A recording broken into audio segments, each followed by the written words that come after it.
prestações diretas de inconstitucionalidades, embargos de declaração e extradição. Sem qualquer reparo, fica a ata aprovada. Senhores ministros, informo a presença neste plenário dos alunos do curso de Direito do Centro Universitário Leonardo da Vinci, de Santa Catarina. Sejam muito bem-vindos.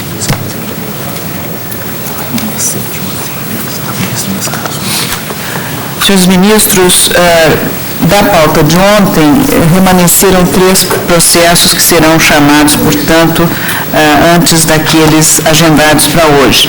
Eu chamo a julgamento a medida cautelar em ação direta de inconstitucionalidade, número 3.322, de que é relator o ministro César Peluso. Está com vista destes autos o ministro Carlos Brito. Com a palavra, Sua Excelência. Senhora presidente, deixa eu ver. Isso.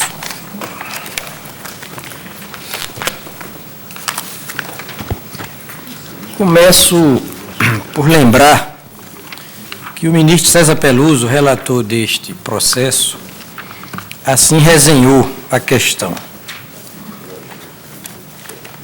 Aspas. O governador do Distrito Federal propõe esta ação direta com o objetivo de ver declarada a inconstitucionalidade da Lei Distrital 3.426, de 4 de agosto de 2004, que dispõe, artigo 1º, ficam as empresas concessionárias prestadoras de serviço público de telefonia fixa no Distrito Federal obrigadas a emitirem a fatura de cobrança com a individualização de cada ligação local realizada pelo consumidor, fazendo constar pelo menos as seguintes informações. Primeira, data da ligação. Segunda, horário da ligação. Terceira, duração da ligação. Quarta, número do telefone chamado. E quinta, valor cobrado. Parágrafo 1º. Entende-se por ligação local aquelas denominadas genericamente por pulsos. Parágrafo 2º. As empresas concessionárias de serviço de telefonia fixa também ficam obrigadas a colocar a quantidade de pulsos efetuados no mês atual de cobrança e média dos últimos 6 meses. Artigo 2º, disposto no artigo 1º, não implicará custos adicionais de tarifação aos usuários, em razão de eventual mudança no sistema de informações da fatura. Artigo 3º, em caso de contestação da fatura telefônica, a medição aferida não será admitida como prova contra o consumidor, salvo se o contrário for demonstrado, cabendo às prestadoras o ônus da prova, assim como a garantia da inviolabilidade das informações referidas. Artigo 4º, as empresas concessionárias de serviço público de telefonia fixa terão um prazo de 60 dias para se adequarem ao disposto nesta lei. Artigo 5º, o descumprimento ao disposto nesta lei sujeita as empresas concessionárias do serviço de telefonia fixa à multa prevista no artigo 57, parágrafo único da Lei 8.078, de 11 de setembro de 1990, sem prejuízo de outras sanções cabíveis. Artigo 6º, esta lei entra em vigor na data de sua publicação. Artigo 7º, revogam-se as disposições em contrário. Alega que tais dispositivos são incompatíveis com o artigo 22, 4º da Constituição da República e requer a concessão de liminar para lhe suspender a eficácia diante da iminência da produção de efeitos práticos que demandariam, aspas secundárias, profunda reestruturação em setores da administração pública distrital, notadamente nos órgãos e entes responsáveis pela defesa do consumidor, com a mobilização e treinamento especializado de servidores e com a disponibilização de equipamentos e materiais específicos. É o relatório. E o relatório do ministro Peluso. Pois bem, depois de haver bosquejado o quadro em que se desenha a presente ação, o nobre relator concluiu que as exigências contidas na Lei Distrital 3426 transpõem, entre aspas, com nitidez, o espaço da competência legislativa do ente federado e invadem competências exclusivas da União. Fecho aspas. Ato contínuo explicou Sua Excelência, ministro César Peluso, que o Distrito Federal detém competência para instituir, arrecadar e fiscalizar o ICMS incidente sobre os serviços de comunicação e, no exercício dessa atribuição, ainda dispõe da prerrogativa de criar deveres instrumentais ao sujeito passivo da obrigação tributária, entre eles o de emitir e escriturar notas fiscais que documentem a realização histórica do fato gerador. Entretanto, entendeu o eminente relator que essa competência não é absoluta, porquanto a própria Constituição da República atribui à União a tarefa de, aspas, explorar diretamente ou mediante autorização, concessão ou permissão, os serviços de telecomunicações nos termos da lei, que disporá sobre a organização dos serviços, a criação de um órgão regulador e outros aspectos institucionais. Constituição, artigo 21, inciso 11. Foi além o sempre douto ministro para pontuar que a União foi aquinhoada com a competência privativa para legislar sobre telecomunicações, artigo 22, inciso 4, e que não há legislação complementar autorizando os Estados a legislar especificamente sobre tal matéria. Sob tais coordenadas mentais, que fez o preclaro relator do feito, votou pelo deferimento da medida cautelar, no que foi acompanhado pelos eminentes ministros Eros Grau e Gilmar Mendes. Senhora Presidente, é por aqui que eu encerro este breve apanhado do sucedido na sentada do dia 3 de novembro passado e passo ao voto que me cabe proferir. De saída, remarco a natureza de serviço público dessa atividade estatal que leva o nome constitucional de telecomunicações. Como se vê do inciso 11 do artigo 21 e do parágrafo 3º do artigo 155, todos da parte permanente da lei republicana. Tudo confirmado pelo artigo 66 do ADCT literis. São mantidas as concessões de serviços públicos de telecomunicações atualmente em vigor nos termos da lei. Ora bem, cuidando-se de serviço público de telecomunicação e serviço público federal, acresça-se, devo reconhecer que ele se inscreve mesmo na competência legiferante que a União detém com privatividade, inciso 4º do artigo 22. Competência que não foi mitigada, falou com acerto o ministro Peluso, por lei complementar que desse concreção ao disposto no parágrafo único desse artigo 22, assim redigido. Lei complementar poderá autorizar os Estados a legislar sobre questões específicas das matérias relacionadas neste artigo. Não obstante o rigor científico de todas essas proposições que se leem no voto do eminente relator, animo-me a ponderar que tais serviços de telecomunicações constituem realidade normativa entrelaçada com outras matérias de berço igualmente constitucional. Matérias como defesa do consumidor, direito à informação e competência dos Estados e do Distrito Federal para, justamente sob as telecomunicações, torná-las fato gerador do ICMS. Logo, temas que se colocam numa zona de interseção ou de confluência federativa, a demandar o manejo de delicados mecanismos de identificação de competências legislativas constitucionalmente partilhadas entre as pessoas públicas de base territorial, União, Distrito Federal, Estados e municípios. Assim é que, em tema de consumidor, verbo grácia, nunca é demasiado lembrar que a Magna Carta ele se refere em 6 oportunidades, 4 delas de cunho nitidamente favorecedor, a saber, primeiro, inciso 33 do artigo 5º, para deixar claro que a defesa do consumidor faz parte dos direitos e garantias fundamentais, título de número 2. Cabendo ao Estado, mediante lei, promover tal defesa. Estado aqui, no mesmo sentido em que o vocábulo é usado em 4 outros incisos desse emblemático artigo 5º, ou seja, Estado como indistinta realidade federativa, de sorte a alcançar cada qual das 4 pessoas jurídicas de que nossa federação é composta. Sem embargo, sem empeço de se reconhecer que somente a União é que foi autorizada a instituir um Código de Defesa do Consumidor para todo o país. Um código veiculador de normas gerais ou federativamente uniformes, a teor dos seguintes dizeres do artigo transitório de número 48. O Congresso Nacional, dentro de 120 dias da promulgação da Constituição, elaborará Código de Defesa do Consumidor. Número 2, inciso 8º do artigo 24. Para habilitar a União, os Estados e o Distrito Federal a legislar concorrentemente sobre produção e consumo e responsabilidade por dano ao meio ambiente, ao consumidor, a bens e direitos de valor artístico, estético, histórico e paisagístico.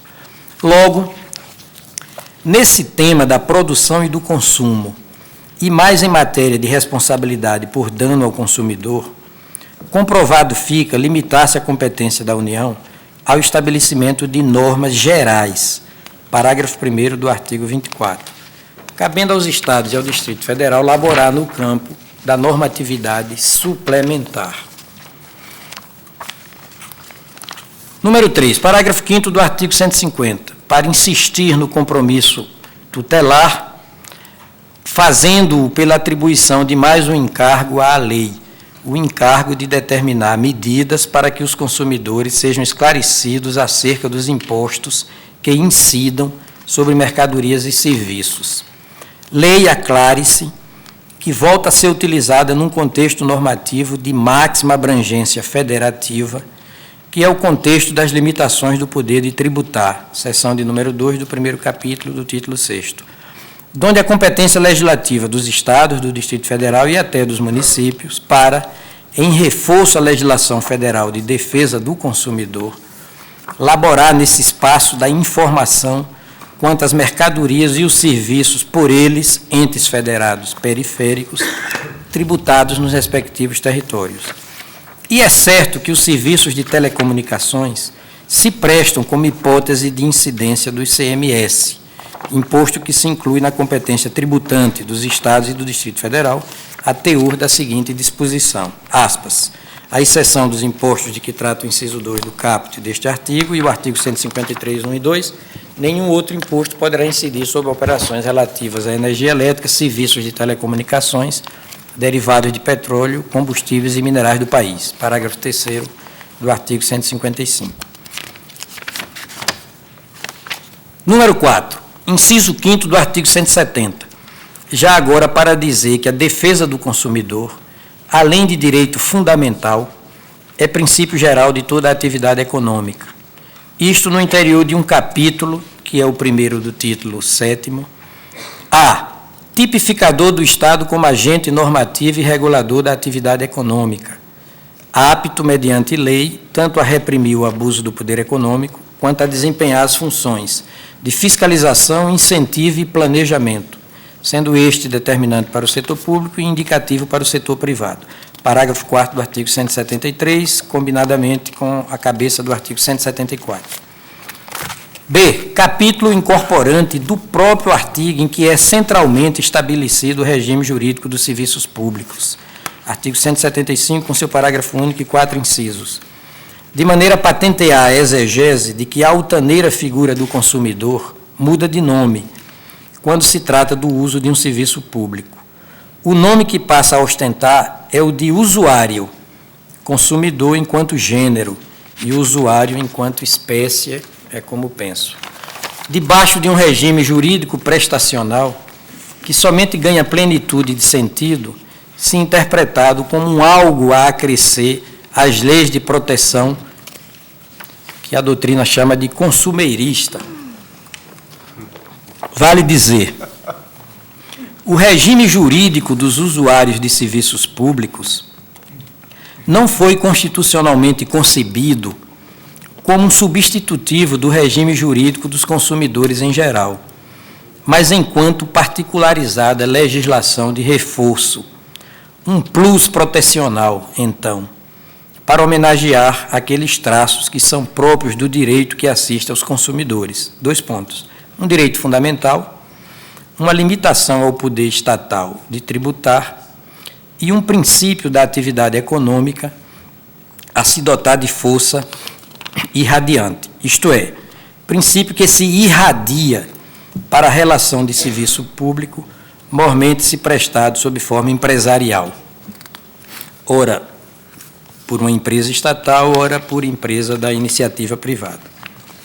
Do exposto, parece lógico inferir que os Estados e o Distrito Federal bem podem normar sobre serviços de telecomunicações, sem que isto se confunda com legislar sobre o núcleo da matéria telecomunicações. Basta que as leis por eles editadas se contenham nos seguintes aspectos: a. Suplementação das normas federais sobre os temas da produção e do consumo. Aqui eu queria abrir um parêntese para pensar coletivamente. A Constituição contém normas gerais que, ora, se antagonizam, vamos chamar assim, com normas específicas, e normas gerais que têm por contraponto normas suplementares. Quando a competência legiferante é privativa da União, a Constituição diz que, mesmo sendo privativa a competência normante da União, a União, mediante lei complementar, poderá delegar, chamemos de delegar, aos estados e municípios, aliás, aos estados e ao Distrito Federal, uma área de normação sobre questões específicas.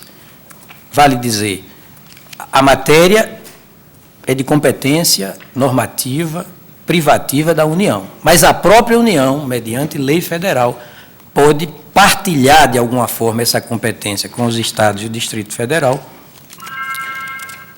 sobre questões específicas de tais matérias de competência privativa da União. Mas quem vai dizer o que seja questão específica é a própria União. A própria União é quem vai habilitar estados e municípios a ocupar esse espaço de normação e dizer, naquela matéria, que aspecto se contém no conceito de questão específica. Já no campo da competência normante, comum ou concorrente ou concomitante, o discurso da Constituição é outro.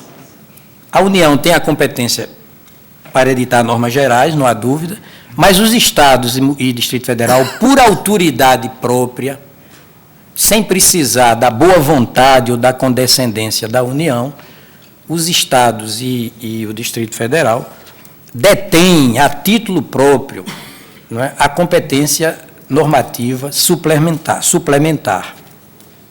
E é claro que nessa segunda dicotomia, não a primeira, normas gerais, normas específicas, agora sim, normas gerais, normas suplementares, é claro que nesse segundo momento a Constituição prestigiou sobremodo o princípio federativo.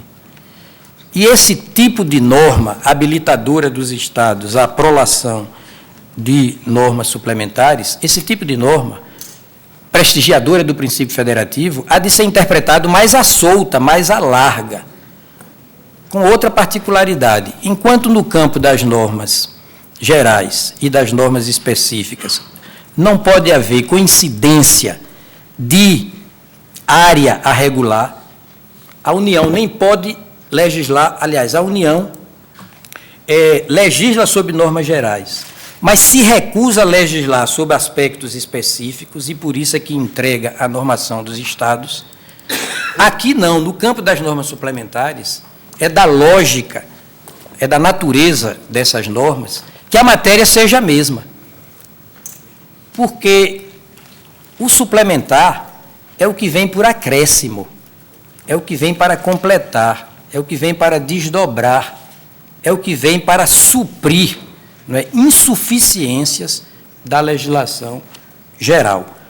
De sorte que, se nós aceitarmos essa segunda dicotomia, estaremos prestigiando o princípio federativo em matérias de competência normante comum da maior importância, como defesa do consumidor, como defesa do meio ambiente, e assim avante, fazendo com que a Constituição ocupe com mais desembaraço, né, com maior efetividade, essa importantíssima área de atividade humana e social.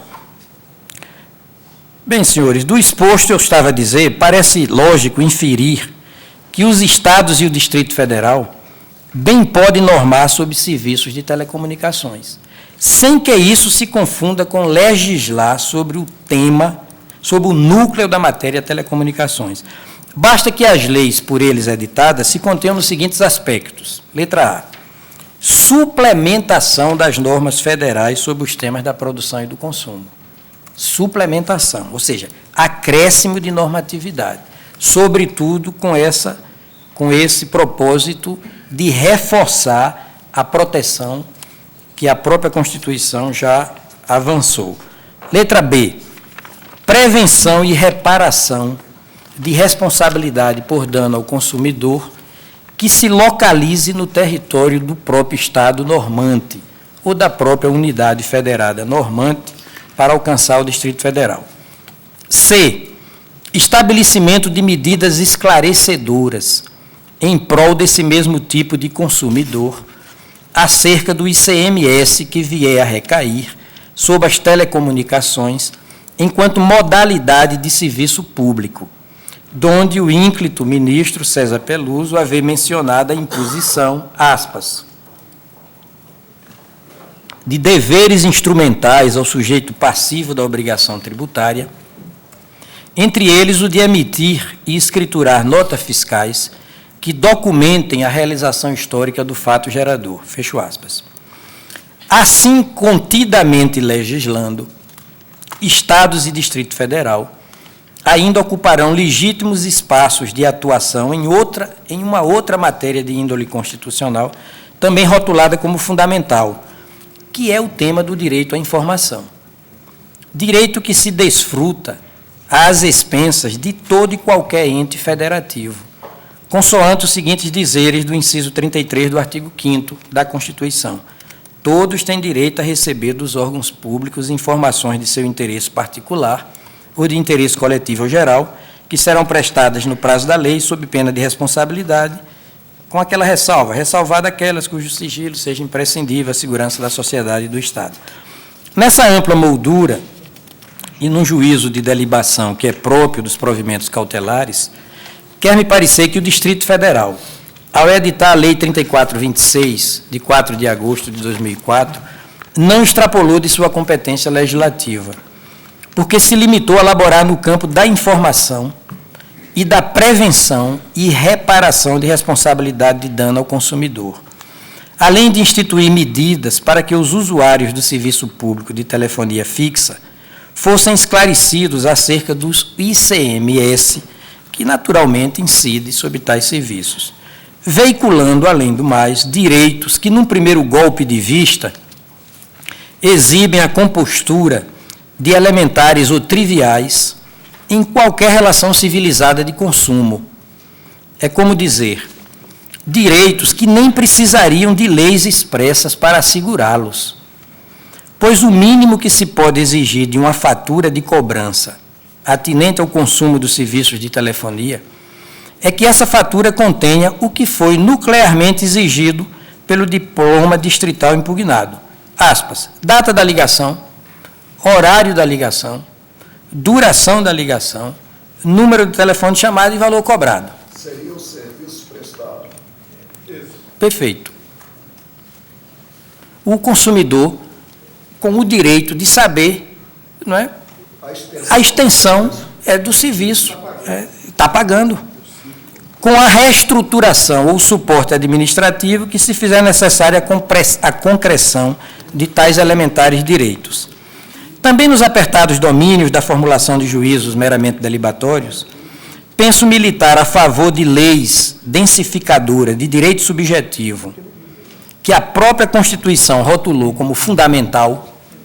O fato é esse, o direito à informação é um direito fundamental, o direito do consumidor é um direito fundamental, E como princípio até da ordem econômica, caso do consumidor, penso militar a favor de leis que tais uma cláusula implícita de normas especialíssimas. É exprimir normas superespeciais o tempo todo, pela consideração de se vincularem à Constituição por um mais elevado, um conspícuo, vamos chamar assim, título de nobreza, de sorte a preponderar sobre eventuais normas extravagantes de igual hierarquia formal, porém sem a mesma qualificação constitucional quanto ao respectivo conteúdo. Cláusula que sugere um repensar acerca da fórmula tripartite dos critérios de resolução de antinomia normativa, critérios da hierarquia, da temporariedade e da especialidade da matéria, no sentido de que pode haver mesmo uma científica distinção entre normas singelamente especiais e normas qualificadas ou salientemente especiais, porque concretizadoras de direitos fundamentais. Esta fenomenologia de leis que mais de perto servem aos superiores desígnios tutelares das constituições contemporâneas não escapou, em boa medida, ao olho clínico do jurisconsulto lusitano José Joaquim Gomes Canotilho, como se vê da seguinte passagem de sua fecunda produção científica, aspas, o princípio da democracia econômica e social contém uma imposição obrigatória dirigida aos órgãos de direção política, legislativo, executivo, no sentido de desenvolverem uma atividade econômica e social conformadora das estruturas socioeconômicas, de forma a evoluir-se para uma sociedade democrática. O princípio da democracia econômica e social aponta para a proibição de retrocesso social.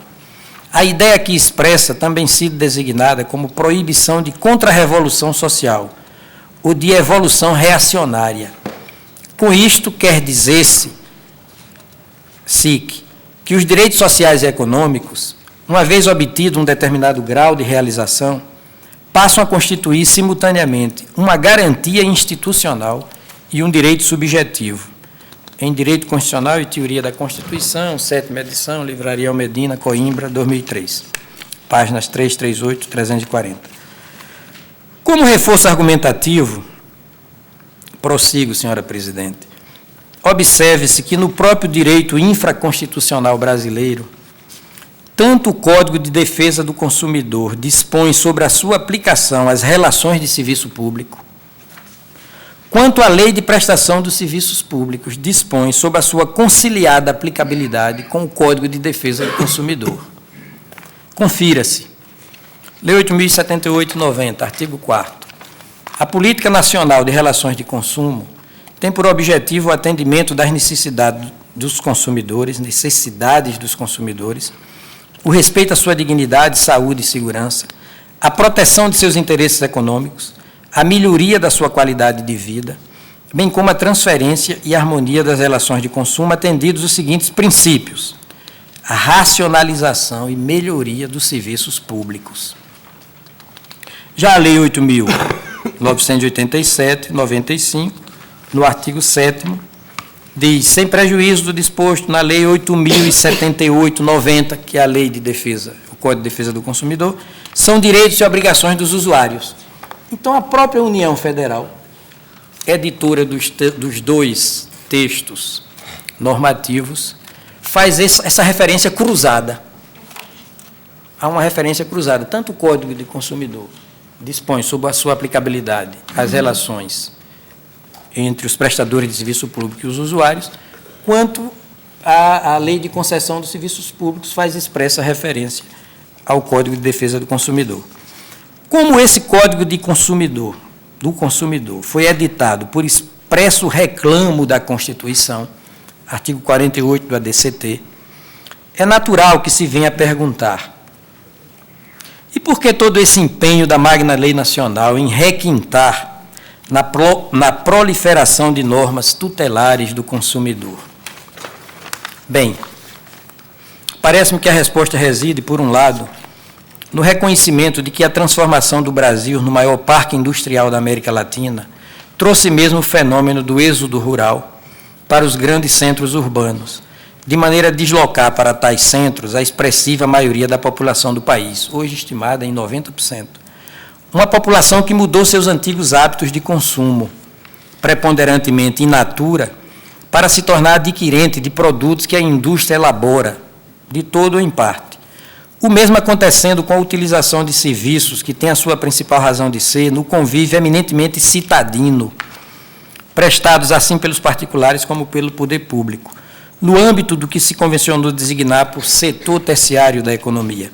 É dizer, então, uma dominante e crescente massa populacional que se tornou destinatária final de bens industrialmente processados, seja parcial, seja totalmente, e de serviços que são prestados tanto pelo Estado quanto pela mais diversificada intermediação empresarial privada. Tudo a acontecer em praças que se dotam de superior infraestrutura de transporte e comunicação, de parelha com os mais sofisticados espaços virtuais de transações comerciais e movimentação financeira, de maneira a compor um mercado de consumo propício à formação de uma economia industrial e mercantil de escala, que já se traduz, a seu turno, em um tipo de economia que mais e mais absorve conhecimentos científicos refinados e processos tecnológicos de ponta. De outro lado, todos os citados dispositivos que têm na proteção do consumidor o seu específico objeto sinalizam que a nossa Constituição Federal se rendeu à evidência de que a incessante densificação populacional dos núcleos urbanos já expressa, mais que o superaquecimento linear das relações de consumo, a própria emergência de um novo tipo de civilização, a orgânica civilização, que não por acaso atende pelo nome de sociedade de consumo.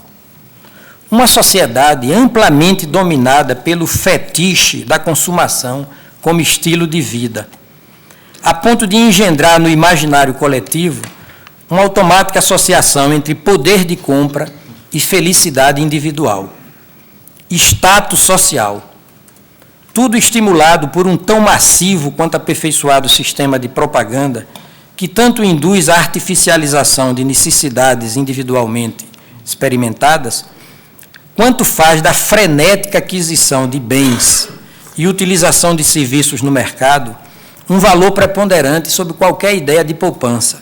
Pior ainda, um valor que justifica até mesmo a compra por antecipação de renda ou ganhos próprios, valendo-se o consumidor de empréstimos bancários ou de um crediário que o seu fornecedor diretamente lhe abre, mas cuja inadimplência é fortemente inibida por uma forma heterodoxa de sanção negativa, a inscrição do nome do devedor em serviços nacionais de proteção do crédito, como o Serasa e o SPC. É nesse contexto, é nesse complexo panorama que a figura do consumidor se faz particularmente vulnerável.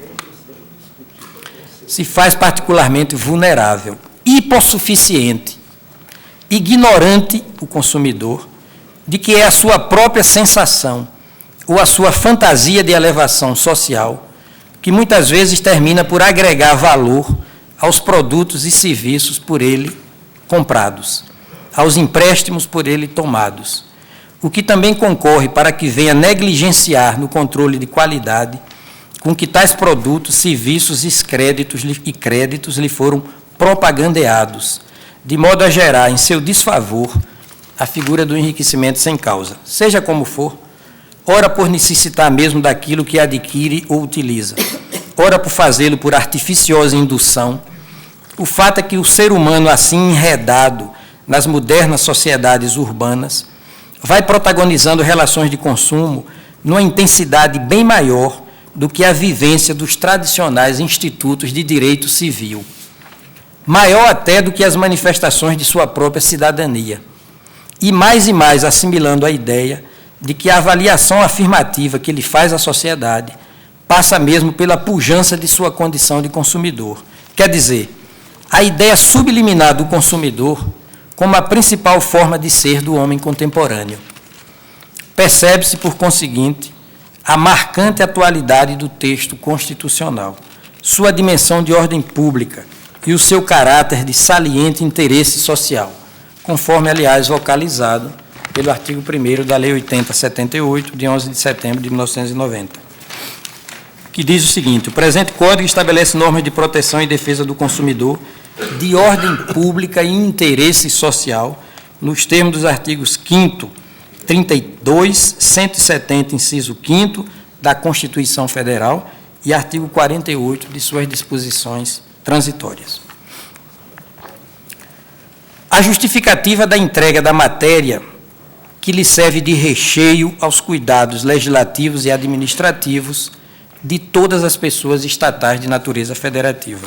Senhora Presidente, com estes fundamentos que ainda se me afiguram mais próximos do princípio constitucional da máxima efetividade dos direitos e garantias fundamentais, eu indefiro a medida cautelar requestada, não sem antes, pedir vênia aos eminentes ministros César Peluso, Eros Grau, Gilmar Mendes, que trilharam por um caminho conducente à conclusão oposta. É como voto. A lei está em vigor há 2 anos, né? Perfeito. É de agosto de 2004. Ela é de 2000... Agosto de 2004. 4 de agosto de 2004. 2 anos agora, né? Colho o voto da ministra Carmen Senhor Lúcia. Presidente, posso Pois não. me permite? Senhor Presidente, eu participo, aliás, fervorosamente de todas as preocupações demonstradas pelo ilustre ministro quanto à tutela do consumidor. Só não me sinto muito motivado a transformá-lo em padrão de controle de todos os direitos nacionais. Acho que o consumidor não é o critério supremo de aferição e controle do exercício de todos os direitos. Até ao contrário. Acho que o excesso de consumo é de certo modo, uma perversão do sistema. E sobre isso, evidentemente, não quero fazer incursões mais profundas, nem me compete fazer crítica político-ideológica a respeito do regime. Mas o que me parece é que nós estamos criando um precedente. E não apenas criando um precedente, mas estabelecendo um precedente de caráter geral, que contraria outro precedente desse tribunal, que na ADI meu voto já fez referência expressa. A ADI 2615, relatada pelo ministro Nelson Jobim, textualmente decidiu que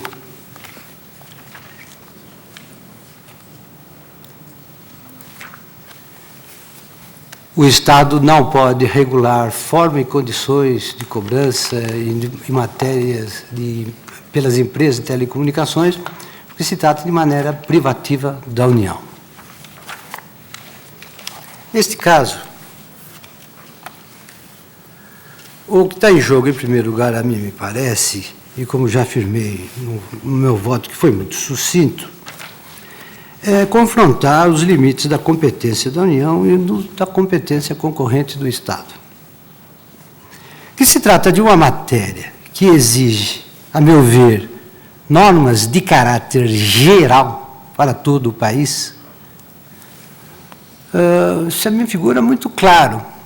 Por quê? Porque se trata de um serviço que é prestado de igual modo em todo o país e que não pode, portanto, estar regulado por leis locais de maneira diferenciada, não apenas por esse caráter geral, mas também pela natureza do serviço prestado, que é serviço que vai de um ponto a outro do território nacional, num sentido de ida e volta.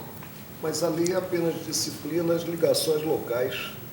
Sim, mas eu estou falando sobre a necessidade de uma norma de caráter geral. Essa que é a questão. Essa que é a questão.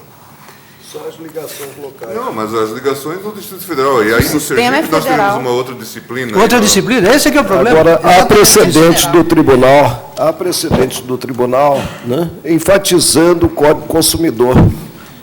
Eu apenas referia, né, aqui no caso, o que decidido na ADI em 1980, no âmbito também da liminar, quanto a informações ao consumidor relativamente a combustível, uma lei do Estado do Paraná. E a ADIM, por último, relatada pelo ministro Gilmar Mendes, 2.334, já julgamento definitivo, placitando a lei local, quanto à obrigatoriedade de instalação de lacre eletrônico em tanques de combustível, para proteger-se o fornecimento desse mesmo combustível. Agora, eu creio que a matéria já está regrada no âmbito federal. Exatamente. No âmbito federal. Exatamente. Já está regrado no âmbito federal, porque se formos ao Código do Consumidor, nós vamos ver que o artigo 6º aponta como direitos básicos do consumidor educação e divulgação sobre o consumo adequado dos produtos e serviços, informação adequada e clara sobre os diferentes produtos e serviços. O que é que se tem na espécie? Se tem a obrigatoriedade de se fornecer, e não haveria necessidade sequer de um diploma específico, compelido a tanto, se fornecer aquele que consome informações básicas sobre o serviço prestado. Toda e qualquer fatura deve discriminar o produto ou então os serviços. Ministro, se fosse só isso, no âmbito da liminar, em que pese aí a profundidade dos votos proferidos. Se fosse só isso, e em relação a uma lei que está em vigor desde 2004, e não me consta que tenha causado prejuízos às empresas fornecedoras desse mesmo serviço. Não se está aqui discutindo o problema da assinatura, a ausência de consideração do valor pago, tendo em conta o serviço, não é isso, Não há uma disposição em si quanto a telecomunicações, quanto à concessão. Há uma disposição voltada a proteger, e eu penso que já teríamos base para chegar a tanto no próprio Código do Consumidor, que é lei federal, a proteger o consumidor. Presidente, eu retomo meu raciocínio, presidente. Mas não sem antes dizer que o fato de uma lei eventualmente não causar prejuízos de ordem material não convalida eventual inconstitucionalidade. Não é requisito de constitucionalidade que a lei não produza dano de caráter material. Mas eu volto a dizer, senhor presidente, que há uma norma, quanto à necessidade de norma de caráter geral em relação a esse serviço, exatamente por isso, porque há, entre outros inconvenientes, o de se estabelecer regimes diferenciados dependendo do estado de onde parte a ligação. Ministro, observado o Código do Consumidor, que é linear em todo o território nacional, não. O Código já compele o prestador do serviço, mesmo em se tratando de um serviço público, a fornecer àquele que é destinatário do serviço dados quanto a esse serviço, principalmente tendo em conta o ônus de satisfazer os serviços. Se fosse só prestar, atender o Por que nós temos, por exemplo, nas contas telefônicas, as informações precisas relativas a ligações para outros estados? Ligações até internacionais. E não podemos ter quanto às ligações locais? Se Vossa Excelência permite, a Lei 9.472, o Código Geral de Telecomunicações, é de 97. Ele diz exatamente isso, que o usuário, artigo 3º, o usuário de serviços de telecomunicações tem direito, número 4, a informação adequada sobre as condições de prestação de serviços. Isso demonstra que essa lei não podia ser editada, ministro. Pois se a Lei Geral da União já está disciplinando o assunto, mas é porque isso é competência da União. E que por isso mesmo o Estado não pode... Eu peço vênia para lembrar... Não seria sequer necessário diante do Código do Consumidor. Excelência, olha, simplesmente eu fiz... Excelência, eu pedi a atenção dos eminentes ministros para a natureza da dicotomia lei geral, leis suplementares. Isso aqui é uma lei geral.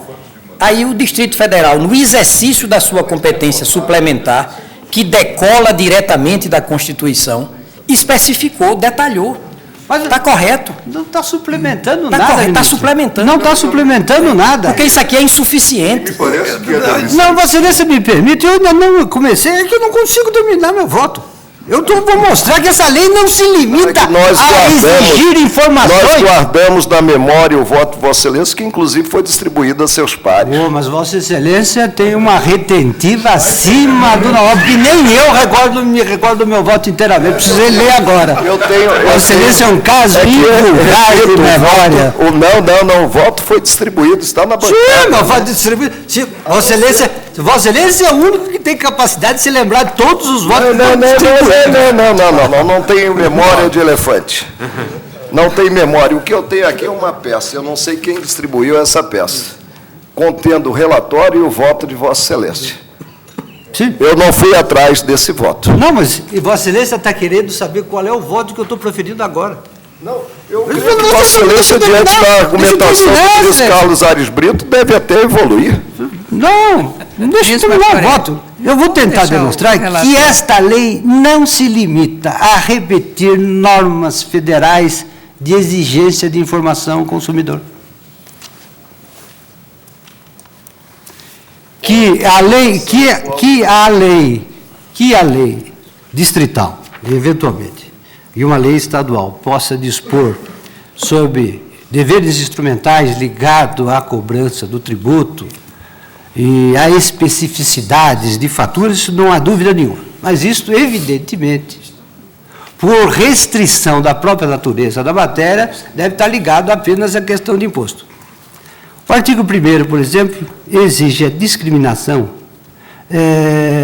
de dados que são absolutamente irrelevantes para efeitos tributários. O que interessa para efeito tributário? O horário de ligação, a duração de ligação e, sobretudo, o número do telefone chamado. O imposto é o único, é o quinto. É só isso.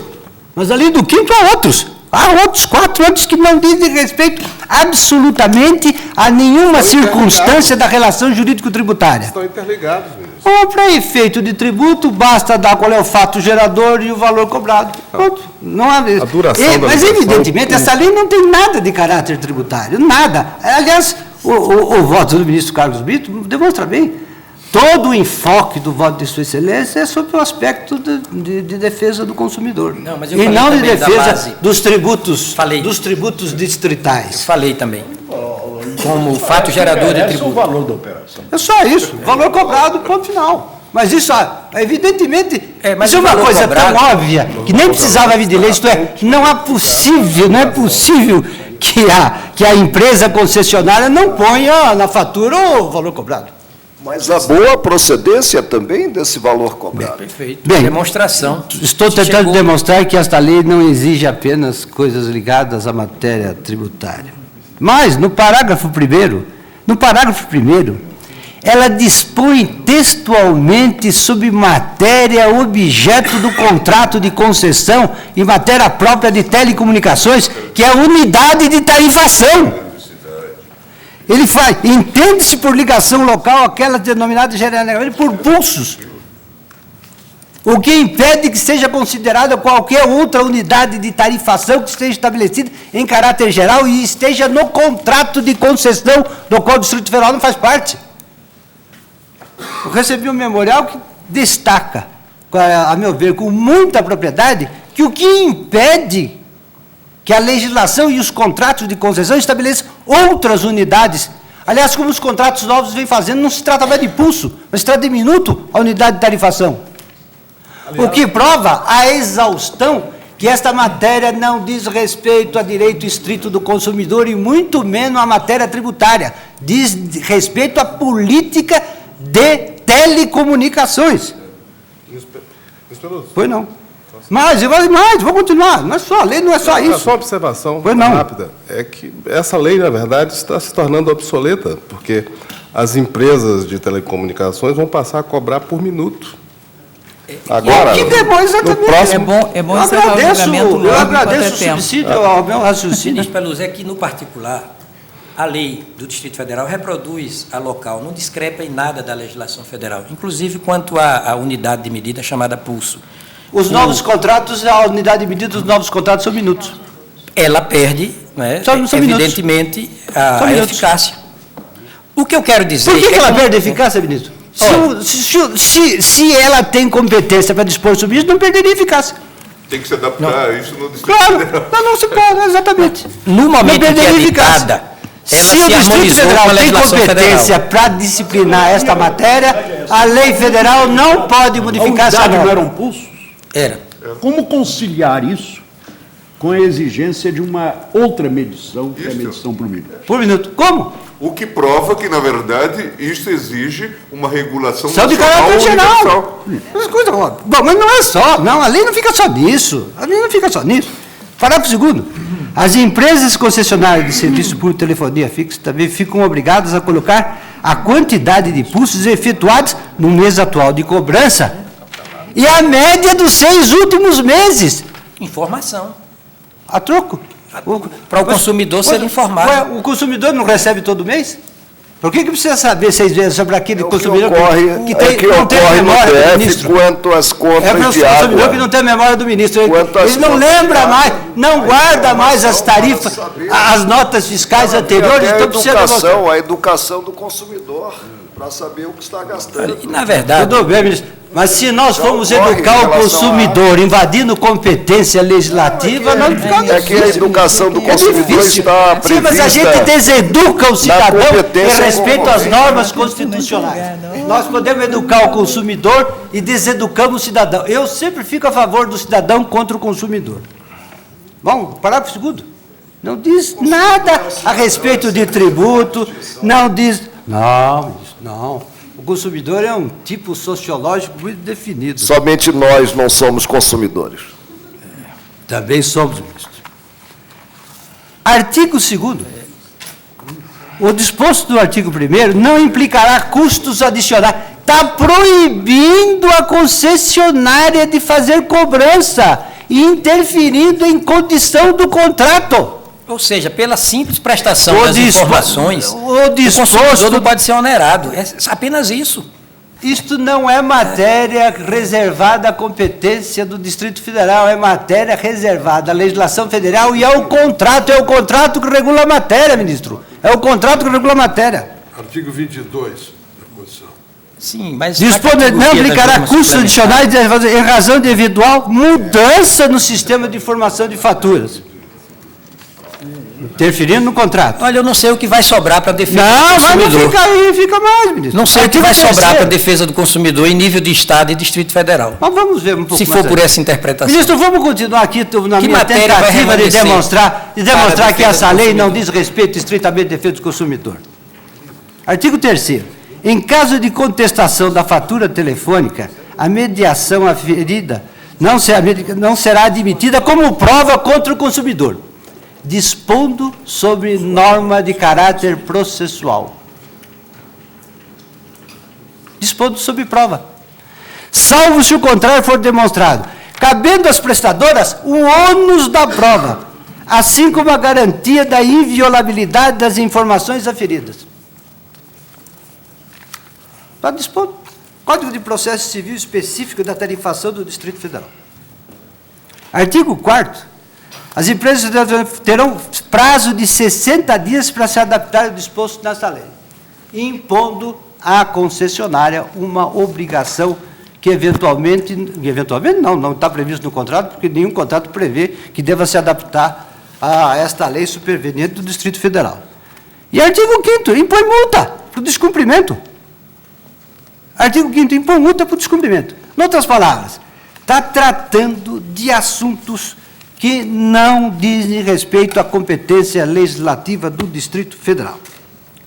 Pelo artigo 175,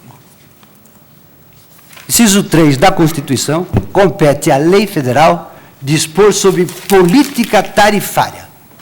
E, portanto, esses aspectos sobre unidades de tarifação, valores, etc., são restritos à lei federal, que disciplina o assunto, como Vossa Excelência mesmo demonstrou. Como Vossa Excelência mesmo demonstrou. A Lei 9472. É verdade, e Sua Excelência se baseou nisso, que pelo artigo 24, o Estado tem competência concorrente em matéria de consumo. Só que não é de caráter absoluto. O parágrafo 1º dispõe que, mesmo em matéria de consumo, as normas de caráter geral são de exclusiva competência da União. Ora, nos casos, nós estamos diante de normas de caráter geral, e não normas de caráter específico, que atendendo a alguma peculiaridade do Distrito Federal. Não confundir o específico com o suplementar. Não. Geral, para mim, se opõe a específico. Não, isso quando a competência geral, para mim, se opõe a específico. Suplementar se opõe a outra coisa. É para outra categoria. A integralidade, etc. Normas de caráter geral tem por contraditório, por proposição contraditória, norma de caráter específico. Mas naquelas matérias de competência privativa da União. Não, ministro, tem o parágrafo do artigo 24 que fala de competência concorrente, pelo suplementar. Ministro, o artigo 24 fala de competência concorrente. Esse parágrafo diz respeito, portanto, à competência concorrente, não de competência exclusiva. Mas a legislação é suplementar. A norma é suplementar. A norma não é específica. Suplementar no sentido de que pode dispor a respeito daquilo que a legislação federal não tenha disposto. Mas, olha, o típico do suplementar é estender os limites do geral. É diferente do específico. Com o sistema de concessão federal. É essa que é a questão, na verdade. Isso interfere ou não na economia do contrato de concessão? Completamente. Por mais respeitáveis que Mas, Excelência, sejam as, olha, telecomunicações. As preocupações de Vossa Excelência com o consumidor, o certo é que se trata aqui de um contrato de concessão federal. Sim. E eu não vejo como negar que isso interfere na economia da concessão. Mas, olha, essa matéria de nome se na época da lei, a unidade de medição e cobrança da ligação era o pulso, e depois passou assim, e a lei local exige que, além dos pulsos, se meça o tempo. Mas não é... Hoje se diz, a lei federal passa a unidade de tempo. Pode também a lei local exigir que se contem pulsos? Isso não interfere na economia da concessão? Mas obrigar a empresa prestadora do serviço a informar o tempo de duração da ligação... Mas isso não precisa... Isso pelo Código de Defesa do Consumidor já está, e pelo próprio contrato de concessão, ministro. Pela própria lei de caráter geral. Pela própria lei de caráter geral. É uma obrigação elementar. O nosso problema, ministro, é que nós, convalidando essa lei, nós estamos convalidando o princípio de que qualquer Estado pode dispor a respeito dessa matéria. Não esse só dessa matéria, ministro Wilson, mas de qualquer outra matéria de serviço público. Interferindo em contratos de serviço público. Exatamente. Essa é a minha grande preocupação, é querer reduzir o tipo do consumidor a padrão geral de controle de exercício de direitos do país. Mas, Excelência, é preciso distinguir as coisas. Olha, é preciso distinguir as coisas. Horizontes. Esse tipo de serviço público, esse tipo de dever de legislar sobre isso é proteção do usuário. Mas Excelência, é da União. Olha, isso tudo compõe a economia da concessão. Esse tipo de serviço público, telecomunicações, interfere com outras matérias de natureza constitucional. É um campo de confluência normativa. Por isso a legislação defesa do consumidor, informações básicas ao consumidor. A respeito da proteção do usuário. Então, isso é uma matéria de confluência normativa de âmbito federativo. Então, não se pode legislar sobre defesa do consumidor porque o serviço é prestado pela União, é serviço público federal, não se pode elaborar no campo da informação básica ao consumidor. Pode, sim. As normas de caráter geral sobre isso são da União, e a União tem editado várias. Além do Código de Defesa do Consumidor, há também a Lei Geral aqui de Telecomunicações, que também prevê.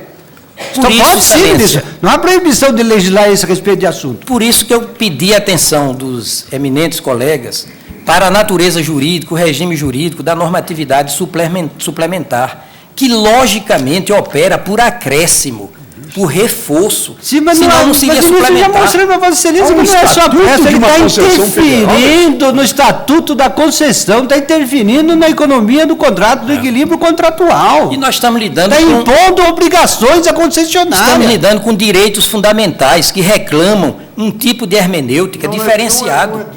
Direito à informação, direito do consumidor. Isso, ministro, ninguém está discutindo isso, nós estamos todos de acordo. O que é que vai sobrar? O que é que vai sobrar para a competência legislativa suplementar dos estados e do Distrito Federal? Data vênia. Muito pouco, ou quase nada. Muito pouco ou nesse quase ponto nada. que nós divergimos. Muito pouco ou quase nada. Porque no núcleo, sim. Mas na periferia... Ministro, isso não é periferia, data vênia. Informações ao consumidor, informações básicas. Excelência, negar ao Distrito Federal ou ao Estado o poder de exigir que no seu território uma fatura de serviço indique a data da ligação, o horário da ligação, a duração da ligação, o número de telefone chamado e o valor cobrado. Que interesse tem isso, ministro? Defesa do consumidor. Mas que defesa? Informação ao consumidor. Não, que interesse para efeito... Ministro Carlos Brito. Para efeito de regulamentação da... Ministro Carlos Brito, eu creio que as posições estão claramente contrapostas. Eu gostaria apenas que o ministro César Peluso concluísse a sua complementação de voto, depois do que eu colherei o voto da ministra Carmen Lúcia. Então, eu sou apenas sustentando o meu ponto de vista, ardorosamente, mas com o respeito devido ao ministro Marco Aurélio e ao ministro Carlos Brito, entendendo que, por mais que concorde com Suas Excelências quanto às necessidades de defesa do consumidor, neste caso eu não vejo como não reconhecer, deixar de reconhecer a invasão de competência legislativa que, a pretexto de atender a regras de consumo, na verdade, está interferindo em matérias típicas dessa competência exclusiva da União.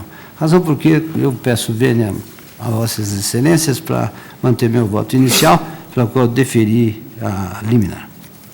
Ministra Carmen Lúcia. Senhora Presidente, senhores ministros, eu estive ausente no início desse julgamento, quando foi exposto o primeiro voto do eminente ministro relator, segundo os dos ministros Eros Grau e Gilmar, ao que me parece. Então, eu ouvi com redobrada atenção os argumentos e os fundamentos expostos pelo nobre ministro Carlos Brito. Agradeço ter podido ouvir também as manifestações, especialmente a do ministro César Peluso, na condição de relator, e as ponderações do ministro Marco Aurélio, mas em razão daquela circunstância, da minha ausência no início do julgamento, eu fiz algumas anotações que passo a expor, a justificar então o meu voto nesta ação em julgamento, pedindo desculpas porque no início faço um arrazoado brevíssimo do que consegui apurar dos documentos dos autos que me chegaram. Eu considero também, como os outros, que a matéria não apenas de relevo em contexto, como de dificuldades muito óbvias. A alegação do autor da ação é de que haveria inconstitucionalidade formal na Lei Distrital 3.426 de 2004, porque a Câmara teria cuidado de matéria constitucionalmente afeta à União, qual seja o serviço público de telecomunicações, nos termos do artigo 22, inciso 4 da Constituição da República. Nas informações, a Câmara Distrital rebateu argumentando que teria se valido do espaço de competência concorrente, tal como foi enfatizado agora mais uma vez pelo ministro Carlos Brito, que é previsto no artigo 24, inciso 4 da Constituição, segundo o qual compete aos Estados-membros e ao Distrito Federal, juntamente e concorrentemente com a União, dispor sobre produção e consumo. O órgão legislativo distrital argumentou, entre outros dados, que estava dando seguimento ao quanto assegurado aos consumidores e, por isso, teria de legislar na forma apresentada no documento legal. O julgamento que agora ao qual se dá continuidade restringe-se à medida cautelar e nós recebemos um memorial nesta fase de julgamento, enfatizando a obrigatoriedade de que o quanto estabelecido nas normas questionadas determinaria modificações administrativas para fiscalização do cumprimento do quanto instituído como próprio para as concessionárias do serviço de telecomunicações no espaço do Distrito Federal. As normas da Constituição da República realçadas como fundamento da presente ação de um e de outro lado são artigo 22, inciso 4, artigo 24, inciso 5, artigo 5º, inciso 12, artigo 175, parágrafo único e o inciso 2. São invocadas ainda a Lei 8.078, Código do Consumidor, além das leis que cuidam de concessão de serviço público, Lei 89, 87, 95, 94, 72, 97, o que, aliás, foi hoje realçado pelo ministro Carlos Brito. A polêmica da matéria referente à repartição e ao exercício de competência privativa ou concorrente é, portanto, que dá o tom da decisão a ser aqui tomada para os fins de verificar, basicamente, a urgência ou não que se imporia no caso do deferimento da medida cautelar. Se a competência é concorrente e suplementar, como afirmou o ministro Carlos Brito, também para os direitos relativos à relação de consumo, havida nos casos de serviço público federal, como é o caso de telecomunicações, a legislação distrital não conteria qualquer vício de inconstitucionalidade, pois então caberia ao ente estadual ou distrital curar o tema. Se, ao contrário, a competência para atuar quanto aos direitos de consumidor decorrentes ou havidos em virtude da prestação de serviços públicos devem ser cuidados não apenas por aquele competente para normativizar a matéria, mas também pelo ente titular de cada qual dos serviços, a legislação distrital macula-se pelo vício decorrente de intromissão em competência que lhe é alheia e, portanto, vedada. E é o que me parece. A Constituição entrega a cada um dos entes federados a competência legislativa e ainda a titularidade de serviços públicos que, ao ser prestados, têm de submeter-se ao regramento, à fiscalização e à direção do poder concedente nos termos do contrato de concessão. Além da competência legislativa, os serviços de telecomunicações são tidos como federais por opção do Constituinte Nacional. As relações havidas por sua prestação ou dela decorrentes e pelo seu uso pelo administrado submetem-se à legislação nacional e federal certamente. A repartição de competências constitucionais quanto aos serviços respeita também ao princípio da autonomia das entidades federadas, uma das quais, nos termos do artigo 18 da Constituição da República, é a União. Nem poderia essa pessoa política, União, cuidar das relações de consumo de serviços públicos havido em cada qual das entidades estaduais e distrital, nem se poderia dar o inverso. Ao cuidar de telecomunicações, a União estabelece as formas de atuação de seus concessionários, basicamente previstos nas leis 89, 87, 95, 94, 72, 97, e nos contratos firmados por ela, nos termos do artigo 175, parágrafo único, onde se definem as condições de fiscalização do quanto é exigido de cada concessionário. A lei distrital em questão, ao definir normas de obrigações a serem levadas a efeito pelas concessionárias federais, intervém no contrato firmado entre a União e as suas concessionárias e define novas tarefas para essas, as quais, no entanto, tem como contratante o ente federal, além, portanto, do vício que decorre da normativização sobre matéria que afeta a União. Ademais, pelo menos para os fins de deferimento ou não da medida cautelar aqui pedida, há de se enfatizar que a entidade distrital arvora-se, segundo o que expõe a Câmara Distrital em suas informações, em fiscal do contrato de concessão, do qual, contudo, o Distrito Federal não é parte. É que, sem participar da relação, ainda que argumentando está a assegurar direitos do consumidor, não teria como atuar o Distrito Federal para dar cumprimento à lei questionada na presente ação. Quero anotar que nos contratos de concessão de telecomunicações, basicamente de telefonia em geral, foi prevista a definição pela Agência Reguladora do Setor de Telecomunicações, a Anatel, para 2007, a implantação do plano básico por minutos, no qual o detalhamento da conta é de prestação obrigatória pela concessionária.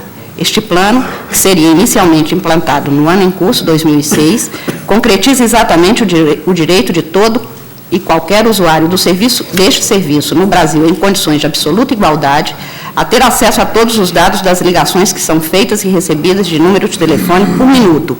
O novo modelo substitui o de pulsos pelo de minuto, como já foi dito aqui há pouco. Cuidando-se, então, de direito de todos os usuários que se valem do denominado plano básico, todos terão, sem ônus, os dados relativos ao uso do serviço. Correlato ao direito do usuário, põe-se, como é certo, o dever da concessionária. Os que hoje são assinantes, aliás, de determinados planos, já são titulares deste direito e têm acesso aos dados que são previstos na lei distrital. A substituição do modelo de pulso por minuto, no entanto, abrangerá todos os usuários, porque atende aos que sejam optantes daquele plano básico. O cuidado, portanto, dessa matéria pela agência reguladora, que é federal, no âmbito nacional, reforça a inteligência de que não podem os entes que não são parte de uma concessão definir obrigações para as concessionárias e ainda para o próprio poder concedente. Não consigo concluir, portanto, numa primeira e acautelatória análise, ser constitucionalmente possível que um ente não participante da concessão, nem competente para criar normas sobre uma matéria, possa impor, por definição legal genérica, a uma das partes do contrato, de que é parte outra pessoa política, obrigações, ainda que o argumento de que tanto se daria para o bem do consumidor. O bem primeiro do consumidor e do cidadão em geral é que se cumpra a Constituição, que cada ente federado cumpra o que a Constituição da República lhe confere e o faça com eficiência, moralidade, impessoalidade, principalmente, sem medidas que afrontem o direito vigente, sem demasias, que muitas vezes apenas conduzem o cidadão a embuços ou a posturas juridicamente impossíveis e administrativamente inoperantes. Sem a relevância comprovada dos fundamentos em face do direito e sem a comprovação de que, se vier a ser julgada precedente, a presente ação não teria como produzir efeitos válidos, não vejo como deferir a medida cautelar, a qual, em face do que expus, tem como devendo ser indeferida. É como voto, acompanhando, segundo penso, o eminente ministro relator, com a devida vênia ao ministro Carlos Brito, pelo seu brilhante voto. Vossa Excelência defere, então. O relator defere. Exatamente. Eu também. Ministro Ricardo Lewandowski. Senhora Presidente, eu ouvi atentamente os debates e, num primeiro impulso, eu estava inclinado... Pulso. Não falei pulso, falei impulso. Vossa Excelência não vai ser cobrado por isso. Espero. Eles teriam a Suprema Corte a me amparar aqui. Mas, no primeiro momento, realmente, eu me vi inclinado a acompanhar o eminente relator. Porque trata-se de um serviço público de âmbito nacional até de âmbito internacional e, portanto, à primeira vista, a competência para disciplinar a questão é da União. À vista dos argumentos do eminente ministro Carlos Aires Brito, realmente eu fiquei um pouco perplexo e passei a analisar essa legislação com um pouco mais de detença, um pouco mais de verticalidade. E verifico que, realmente, à primeira vista, num primeiro relance, essa lei editada pelo Distrito Federal apresenta alguns aspectos, a meu juízo, claramente inconstitucionais e outras matérias que estão na zona fronteiriça, como bem levantou o eminente ministro Carlos Aires Brito. Por exemplo, quando o artigo 1º, parágrafo 1º do artigo 1º diz que entende-se por ligação local aquelas denominadas genericamente por pulsos, claramente o Distrito Federal está invadindo a competência da União para regular o serviço. Portanto, à primeira vista, nós estamos aqui em sede cautelar, isso me parece inconstitucional em princípio. Depois, verificando aqui o artigo 2º, quando se diz que o disposto no artigo 1º não implicará custos adicionais de tarifação aos usuários em razão de eventual mudança no sistema de informações da fatura, realmente parece-me que aqui se está incidindo numa ofensa à Constituição também quando trata da liberdade de iniciativa. Quer dizer, como é que nós vamos cercear, digamos assim, os lucros da empresa, ou enfim, como é que nós vamos invadir o cerne da administração orçamentária de uma empresa privada. De outra parte também, como bem salientou o eminente ministro César Peluso, o artigo 3º incorre também em matéria que é privativa da União, porque quando diz que a medição aferida não será admitida como prova contra o consumidor, salvo se o contrário for demonstrado, claramente isto é matéria que diz respeito ao direito civil e ao direito processual civil. Portanto, matéria de exclusiva competência da União. Entretanto, senhores ministros, eu fico um pouco perplexo quando eu leio aqui o artigo 1º e também aqui o parágrafo 2º. Porque aqui, quando se obriga as empresas a colocar na fatura a data da ligação, o horário da ligação, a duração da ligação, o número do telefone chamado e o valor cobrado, e quando se coloca no parágrafo 2º do artigo 1º que a obrigação de as empresas concessionárias de serviço de telefonia colocarem também a quantidade de pulsos efetuados no mês atual de cobrança e a média dos últimos 6 meses, eu me pergunto, será que isso não se trata de uma obrigação tributária acessória? O comerciante não precisa informar nos seus livros comerciais, nas faturas, enfim, discriminar Como é que ele chegou ao valor cobrado sobre o qual incide o tributo final, e aqui trata-se de um ICMS, de um tributo estadual e, portanto, também do Distrito Federal? Ministro, o vendedor, o comerciante vendedor que vende por R$200 uma bicicleta, não tem que informar o fisco, porque ele cobra R$200 pela bicicleta. Mas se ele colocar os acessórios da bicicleta, ele precisa só colocar o valor, ele precisa dizer, olha, a bicicleta, pneu, uma lanterna, etc., ele precisa discriminar os produtos. A nota fiscal do carro pode ser um livro telefone, pode discriminar todas as peças do automóvel. Não todas as peças, mas qualquer acessório de um automóvel, por exemplo, se Vossa Excelência for numa concessionária de automóvel e comprar um automóvel seco, sem nenhum acessório, Vossa Excelência terá discriminado na nota, comprou o automóvel tal. Mas todos os acessórios são discriminados não há nada e mais são seco cobrados, do telefonema. São nada mais seco do telefonema. Data vênia, então, à vista disto, Manda flores e perfume. Mas, apesar de toda essa limitação, senhor presidente, nós temos uma sede de cautelar. E realmente parece-me que o Fumus Boni Iuris está aqui a favor realmente do requerente data vênia. E, no certo sentido, também o perigo mora. A eminente ministra Carmen Lúcia bem levantou a questão no sentido de que se trata de uma concessão federal, de um lado. E, de outro lado, me impressionou também bastante o argumento que foi ventilado por um dos eminentes pais, não me recordo quem é que levantou esse argumento, de que nós poderíamos eventualmente estar mexendo, interferindo no equilíbrio econômico-financeiro do contrato. Portanto, também, a meu ver, se evidencia o Fumus Boni Iuris. Portanto, senhor presidente, eu defiro a cautelar com estas reservas e resguardando-me para depois, no mérito, elaborar um pouco mais sobre o argumento do eminente ministro Carlos Aires Brito. Esse é meu voto. Pois não. Ministro Joaquim Barbosa, como vota Vossa Excelência? Me permitir. Perdão, ministro Eros Grau. Vossa Excelência já havia votado. Eu já havia votado, mas eu queria apenas, numa breve observação,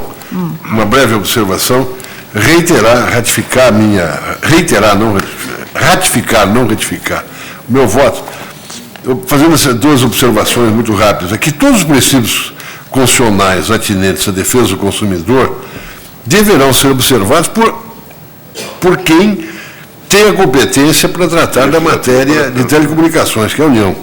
Eu estou de pleno acordo com o que disse o ministro Peluso, nós não podemos erigir a defesa do consumidor à condição de parâmetro nem da interpretação, nem da aplicação, e muito menos da produção da ordem jurídica.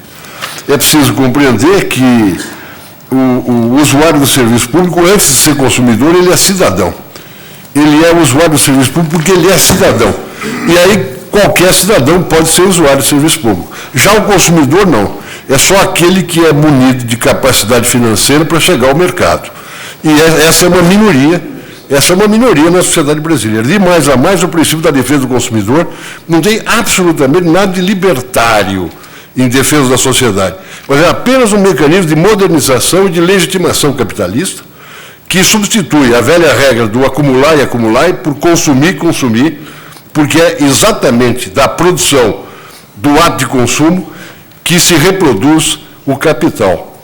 De modo que eu queria fazer essas observações, entendo perfeitamente o sentimento, que eu chamaria de sentimento constitucional do ministro Carlos Brito, mas gostaria de lembrar que a interpretação tem que ser interpretada no seu todo, que a Constituição tem que ser interpretada no seu todo. E como esta é uma federação, nós temos de respeitar a distribuição de competências. Por essas razões, eu ratifico o meu voto inicial. Ministro Joaquim Barbosa. Senhor presidente, eu peço vênia ao eminente relator e aos que o acompanharam para divergir parcialmente. Eu entendo que a matéria se enquadra no artigo 24, inciso 5º da Constituição, ou seja, trata-se de produção e consumo. Eu creio que discriminar número de pulsos estabelecer na fatura telefônica a data da ligação, horário de ligação, duração da ligação, número do telefone chamado e o valor cobrado. Cada um precisa recitar de novo. Tem pertinência a consumo. Tem pertinência a consumo. Entendo também que se trata, o comando normativo impugnado nessa ação direta,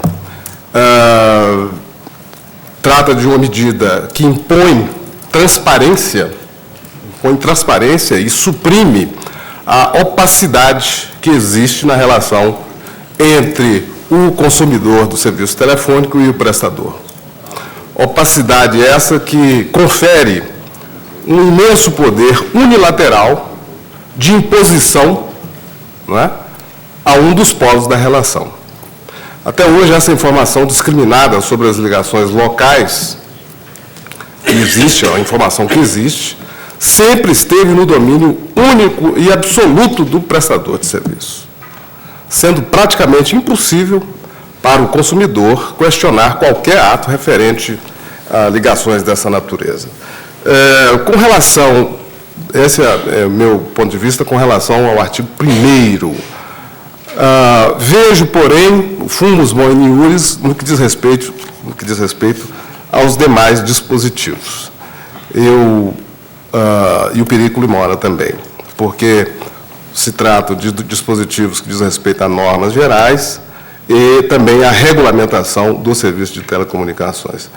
Assim, eu peço vênia ao relator e aos que o seguiram para deferir parcialmente a cautelar em relação apenas ao artigo 1º e seus incisos e deferindo quanto aos demais. Como eu voto.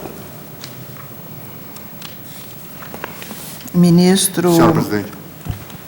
Gilmar, Vossa Excelência já havia votado, quer ratificar Eu gostaria só também? apenas de observar, como fiz também por ocasião da discussão anterior, que já vai há algum tempo, eu me lembro até que se suscitou hoje a questão a respeito da liminar, a lei é de 2004, mas nós temos que lembrar também que começamos o julgamento em novembro do ano passado, certamente o pedido... Hein? 2004. Em 2004, portanto, na verdade, estamos aí já há algum tempo, na verdade, responsáveis um tanto pela mora. Esse é o argumento que não nos favorece nesta discussão.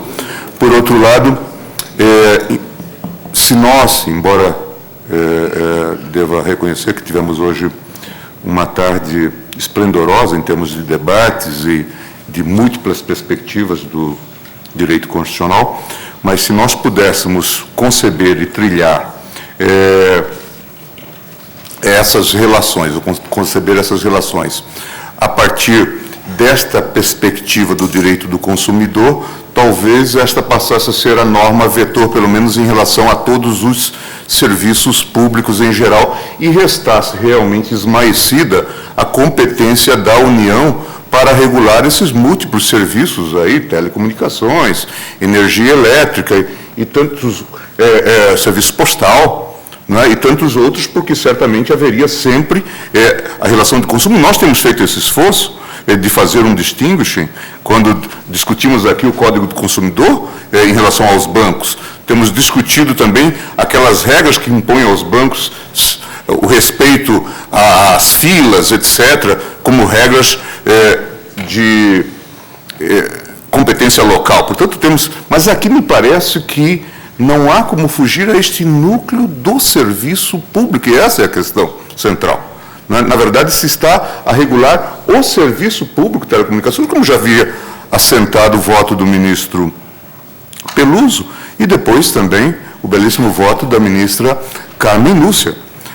De modo que, com essas brevíssimas considerações, sem, de fato, não deixar de render as devidas homenagens ao voto cuidadoso e extremamente estimulante do ponto de vista intelectual proferido pelo ministro Carlos Brito, pedindo as vênias, portanto, eu reitero a manifestação que tinha feito na assentada de novembro, portanto, de 2004, acompanhando o eminente relator. Ministro Marco Aurélio, como vota você? Presidente, a República é uma república realmente federativa. E, a partir desse dado, devemos reconhecer a autonomia governamental das unidades e nas unidades e a autonomia normativa que admito mitigada dessas mesmas unidades. O que nós temos no caso? Temos uma lei local que versa sobre um direito que eu diria íncito, né? A própria prestação de serviço, que é o direito daquele que é cobrado de saber de que, em relação a que está sendo cobrado. Mesmo porque o valor cobrado não surge aleatoriamente. Há de haver um controle mínimo que desague no que vem nas contas telefônicas relativamente às ligações locais, já que, como ressaltei, quanto às ligações interestaduais e internacionais, nós temos uma discriminação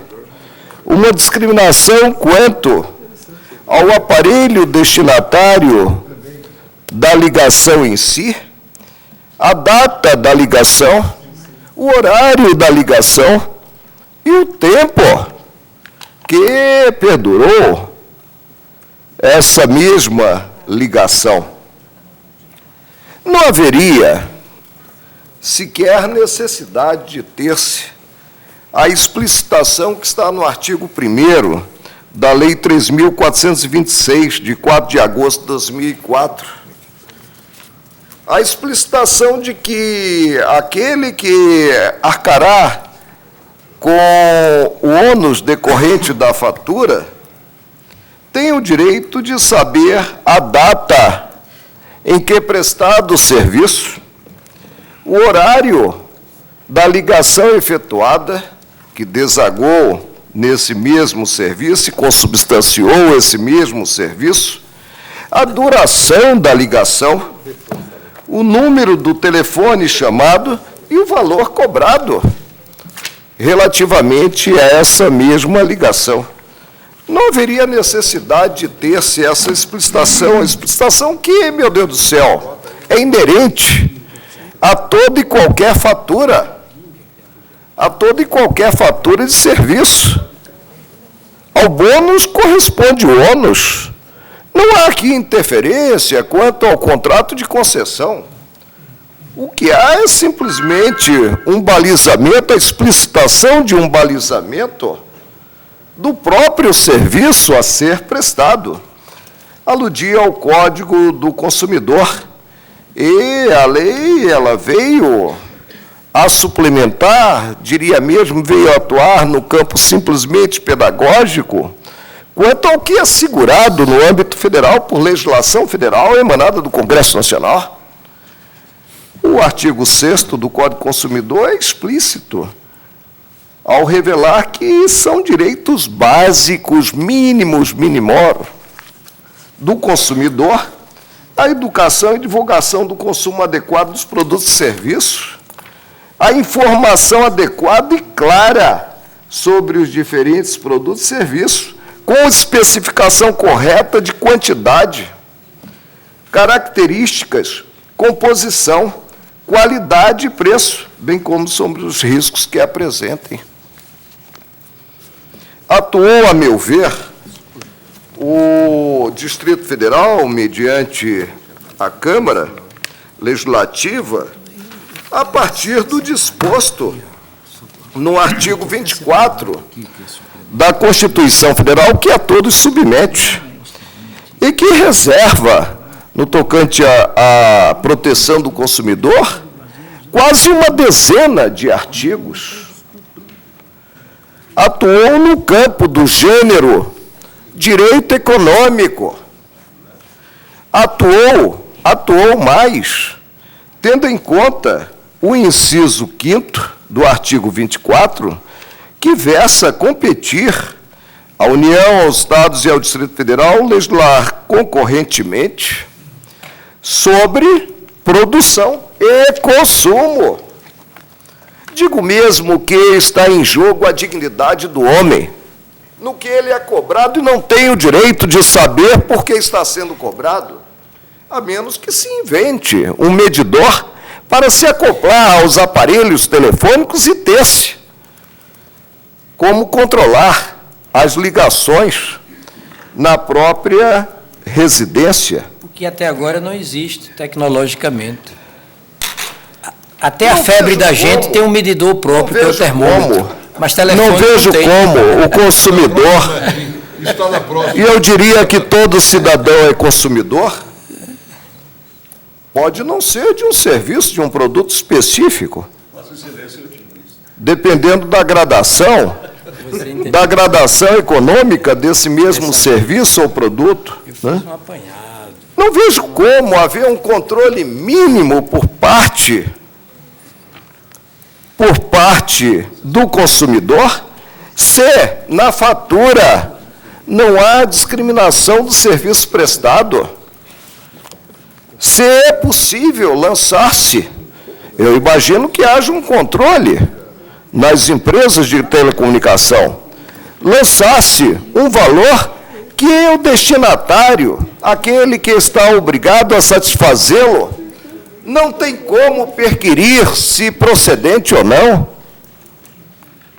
Não vejo como também estabelecer distinção, ligações interestaduais há discriminação. Ligações locais não há qualquer discriminação. E não estou aqui a versar, vou me reservar para fazê-lo no momento propício, quanto à famigerada assinatura, que vem de uma época em que havia até um valor considerado o uso da linha telefônica. Hoje não há mais esse valor e não se aproveita o que satisfeito quanto às ligações implementadas. Não legislou o Distrito Federal, considerado o artigo 1º, a cabeça do artigo 1º e os incisos do artigo, não legislou sobre concessão, não legislou sobre telecomunicações, não legislou sobre a relação jurídica que desagou na assunção da responsabilidade por essa prestação de serviço. Atuou, sim, de forma suplementar, de forma mais explícita, quanto a direito do consumidor, ao consumo verificado. Né? E nós temos na Corte precedentes sobre a matéria. E aqui, repito, não vejo elo entre o que disciplinado na cabeça do artigo, nos incisos, né, com o contrato de concessão propriamente dito, mesmo porque esse contrato, a revelar a possibilidade de cobrança junto ao cidadão, junto ao consumidor, né, ele encerra em si, se não de forma explícita, de forma implícita, ele encerra em si a obrigação de aquele que presta o serviço dizer por que está efetuando a cobrança desses mesmos serviços e revelar o balizamento do serviço prestado. O Supremo indeferiu a liminar na de 1980, que também versava sobre lei local do Estado do Paraná e direito ao consumidor de ter informações sobre o produto fornecido. Julgou em definitivo a DIN 2334 e, mais uma vez, admitiu a possibilidade de o Estado legislar sobre matéria referente ao consumo. E versou-se aqui a instalação, algo que talvez apresente consequências financeiras efetivas, a instalação de lacre eletrônico em tanques de combustível. E não vejo como, diante de algo que é comezinho, para mim, pelo menos, é comezinho, como cidadão mesmo, eu gostaria de receber as contas com uma explicitação mínima que viabilizasse um uma fiscalização, um controle, quanto à utilização do próprio serviço, não vejo como se concluir que o DF, quanto à cabeça do artigo e aos incisos, né, legislou sobre matéria estranha à competência prevista na própria lei fundamental. Tem-se o parágrafo 1º do citado artigo, entende-se por ligação local aquelas denominadas genericamente por pulsos, né? Há uma definição aqui que realmente, né, é até mesmo desnecessária cogitar-se, né, do modo, né, mediante o qual se terá o controle, né? Tem-se uma disposição que bate, a meu ver, com o que previsto no artigo 1º, ao aludir a pulsos, né, em si, né? Talvez a duração da ligação é que seja definida pelos pulsos dessa mesma ligação. Compreendendo sob esse ângulo, não tenho também como conflitante com a Constituição Federal o parágrafo 1º. Parágrafo 2º. As empresas concessionárias de serviço de telefonia fixa também ficam obrigadas a colocar a quantidade de pulsos efetuados no mês atual de cobrança, em média, dos últimos 6 meses. Mais uma vez, tem-se aqui a disciplina no campo relativo à defesa do consumidor. E digo que no Distrito Federal, essa prática já é adotada em relação a outro serviço público de água e esgoto pela CAESB. Aqueles que recebem contas da CAESB poderão constatar que há, nessas mesmas contas, não só a metragem correspondente à água utilizada, como também a média dos últimos 6 meses, colaborando-se para uma autofiscalização do consumo serviço local, em prol do todo, né, pelo próprio consumidor. O artigo 2º, disposto no artigo 1º, não implicará custos adicionais de tarifação aos usuários, em razão de eventual mudança no sistema de informações da fatura. Só faltava se desaguar quanto a algo que já deveria vir nas contas desde o início da prestação do serviço em ônus para o próprio consumidor. Não se pode vislumbrar no preceito a introdução de algo que implique o desequilíbrio do contrato firmado, porque assentei para manter o artigo 1º em meu voto, né? Assentei como premissa básica que os dados a serem proporcionados ao consumidor são dados inerentes ao serviço prestado. Artigo 3º. Aqui sim, adentrou-se o campo, não procedimental, porque há a competência do Estado para legislar sobre procedimento, mas se adentrou o campo processual. Quanto ao ônus da prova, e nós sabemos que vem do Código de Processo Civil, e aí haveria a derrogação do Código de Processo Civil, né? A regra segundo a qual incumbe ao autor provar os fatos constitutivos do direito e ao réu os fatos extintivos. E, logicamente, há uma razão de ser para se lançar na fatura, né, os dados cogitados no artigo 1º. É a valia e a fidelidade desses dados, a presunção de fidelidade desses dados, né, tendo em conta o serviço prestado.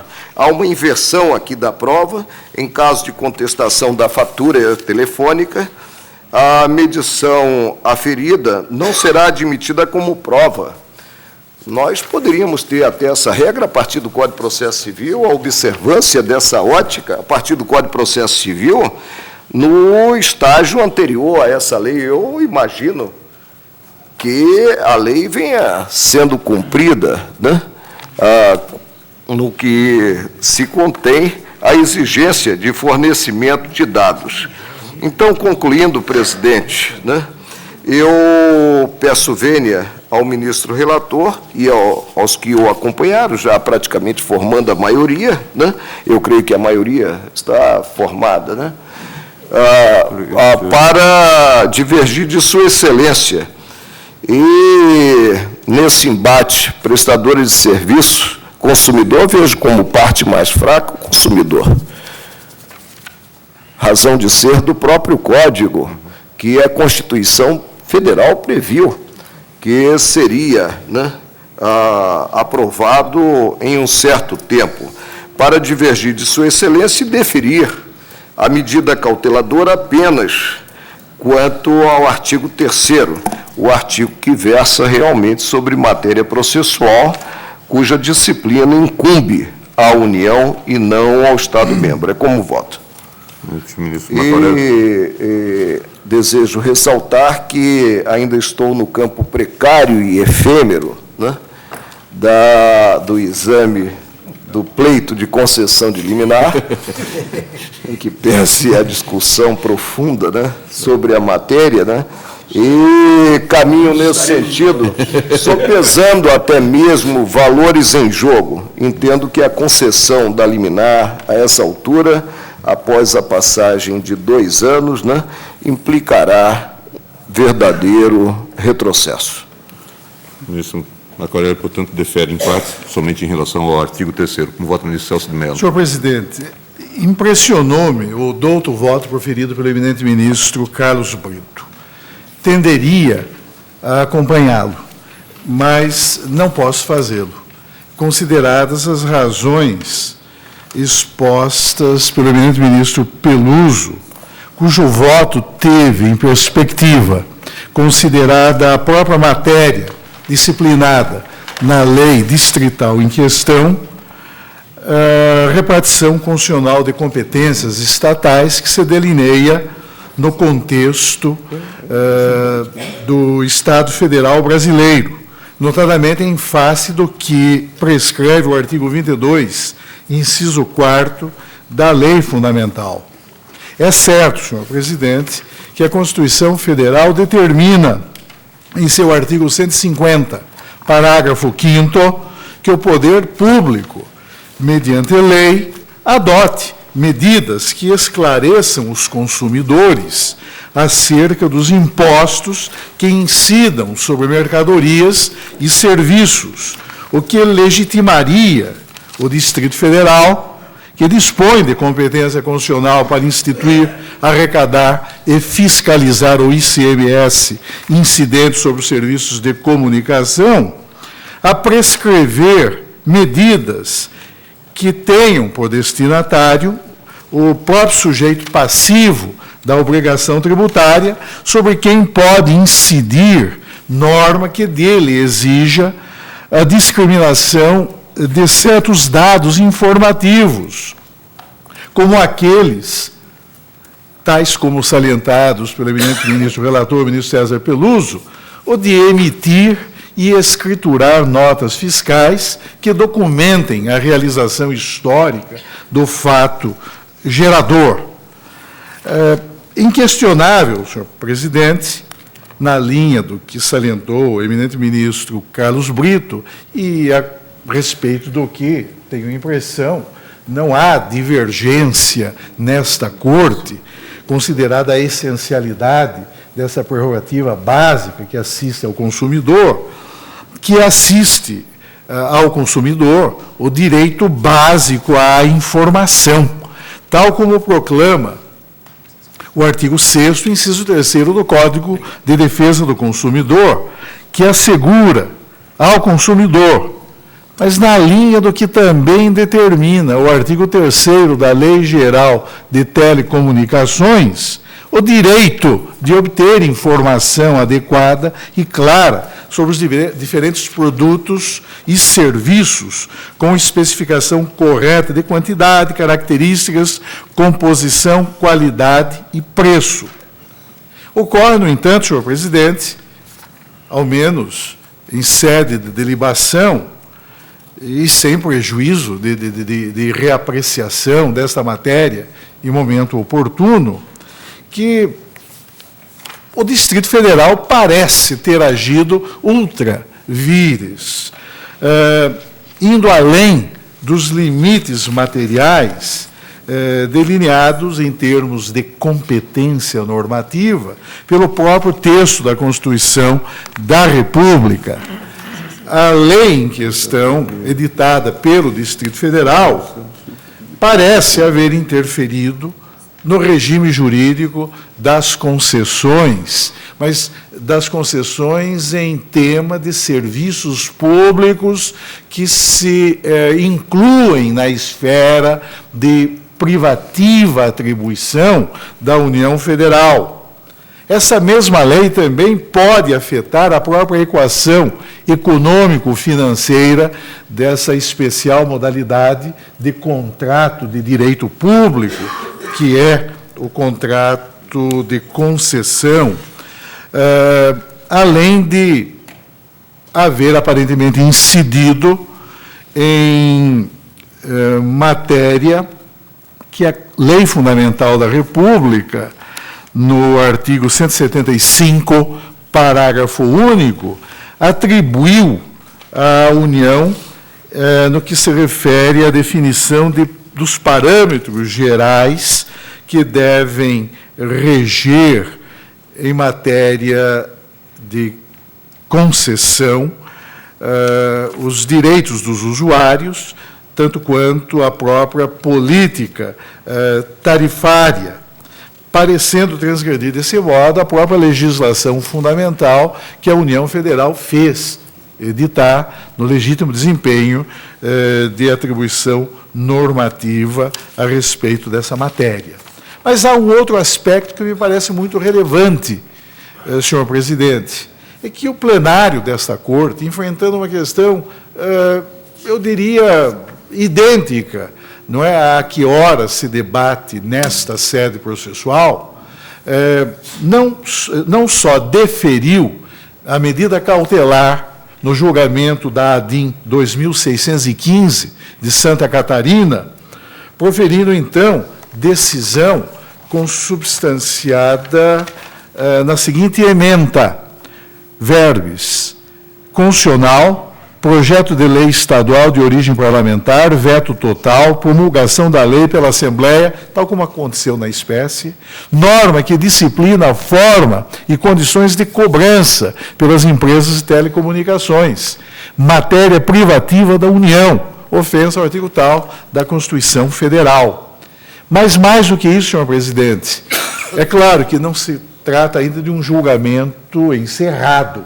Há apenas o deferimento da medida cautelar. Mas já se iniciou o exame do fundo da controvérsia constitucional, tanto que, nesta ADIM 2615, de que foi relator originário o eminente ministro Nelson Jobim, e cuja relatoria agora pertence ao eminente ministro Eros Grau, esta Corte, em julgamento interrompido, em virtude de pedido de vista formulado pelo eminente ministro Carlos Brito, já proferiu 4 votos no sentido da integral procedência dessa ação direta, julgando inconstitucional a lei número tal do Estado de Santa Catarina, que tem este conteúdo e que, de certo modo, veicula prescrições muito semelhantes às que se contêm no diploma normativo, ora em exame, nesta sede de delibação.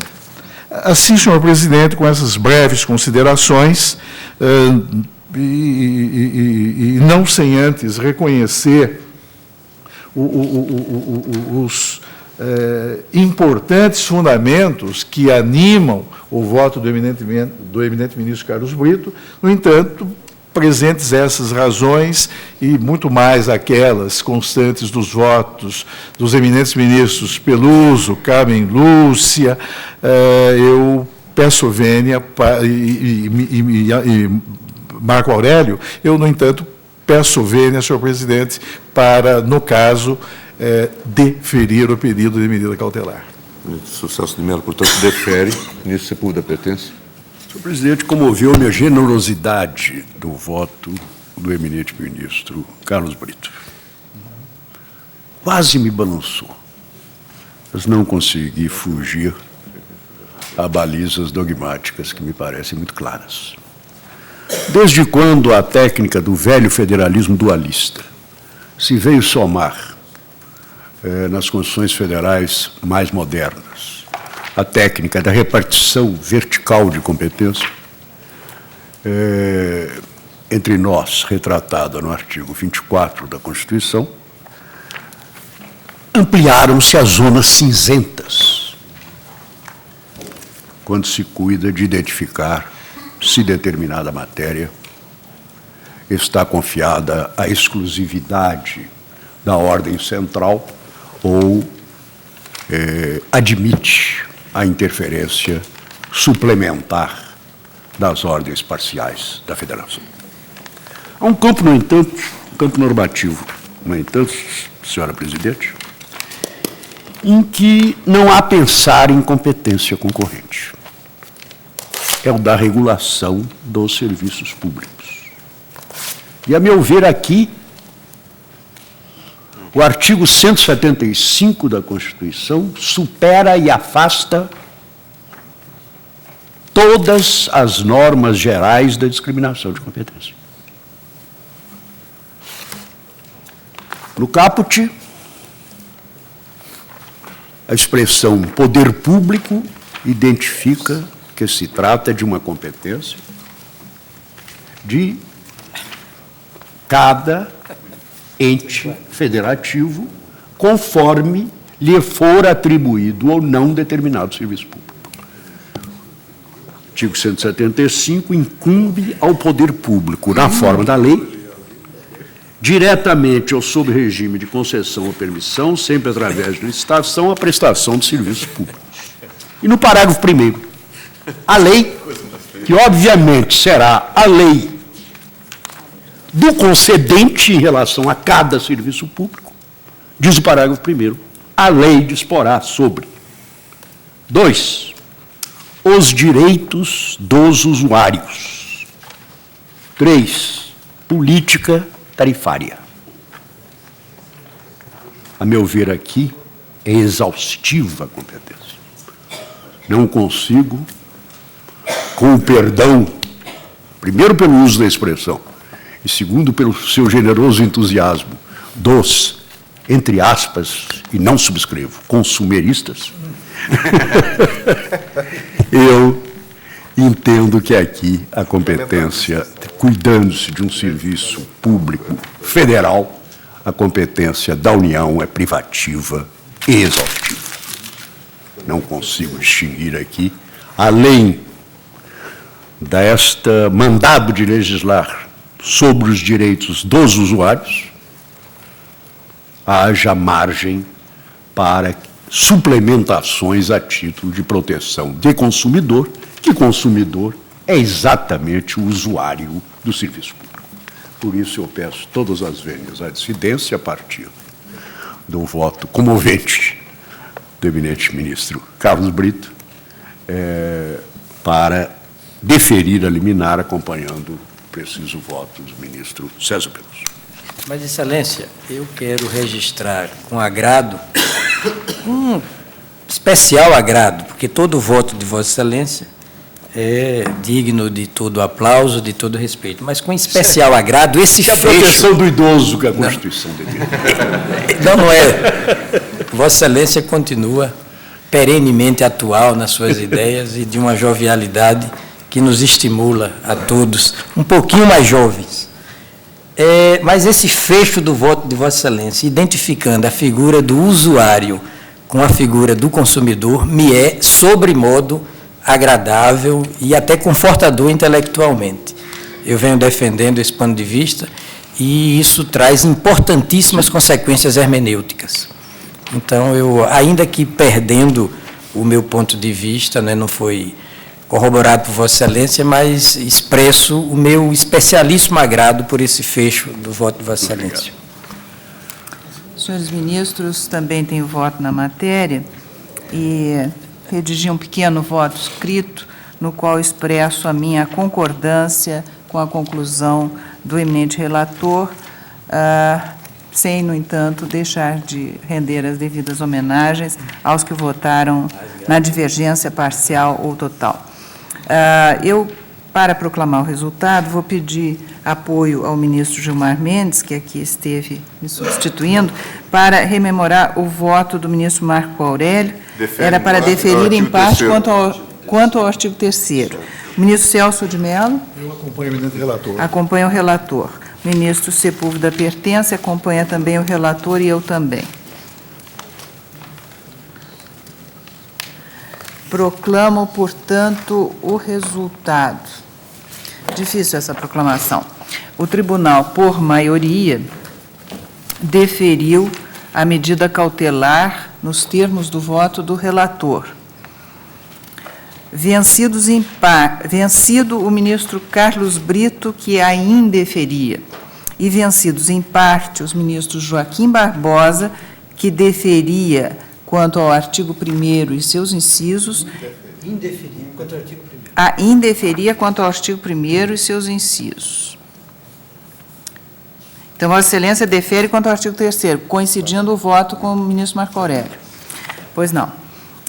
Vencidos em parte, portanto, eu peço à taquigrafia que me excuse, foi possível tomar essa primeira parte. Então, retomando, vencidos em parte os ministros Joaquim Barbosa e Marco Aurélio, que indeferiam ou deferiam em parte apenas em relação ao artigo 3º da legislação impugnada.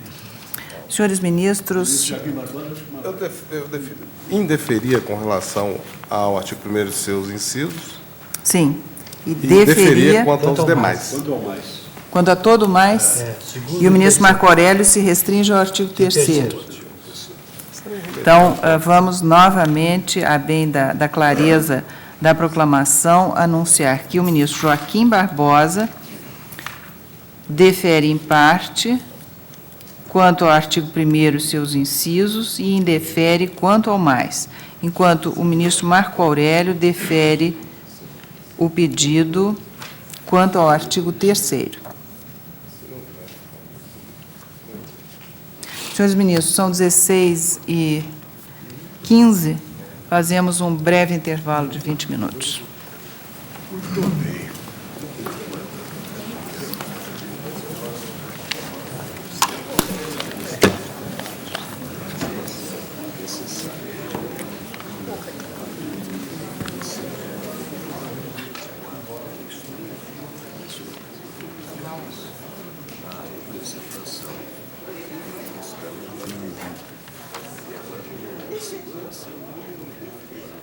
Gilmar, eu não conhecia essa do grafite.